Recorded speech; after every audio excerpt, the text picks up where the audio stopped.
Hello everyone, কেমন আছো তোমরা সবাই? এই গরমের জন্য আজকে বানাবো মুরগির মাংসের পাতলা ঝোল। আশা করি তোমাদের এই রেসিপিটা ভালো লাগবে। তো এটি বানানোর জন্য প্রথমে একটি পাত্রে তেল ঢেলে সেখানে আগে থেকে কেটে রাখা পেঁয়াজ কুচিগুলো দিয়ে নিয়েছি। এখন এখানে হলুদের গুঁড়ো, মরিচের গুঁড়ো, ধনিয়া গুঁড়ো, আদা বাটা, রসুন বাটা, জিরার গুঁড়ো, লবণ সব উপকরণ ভালো মতো দিয়ে এগুলোকে নেড়ে চেড়ে সুন্দর মতো কষিয়ে নিব। আর এদিকে আমি আলুগুলোকেও হালকা ভেজে নিয়েছি।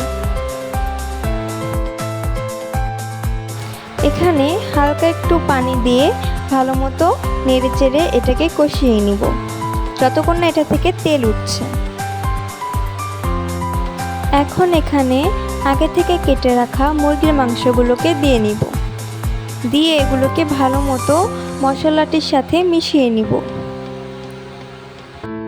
এখানে আমি আলুগুলোকেও ভেজে নিয়েছি।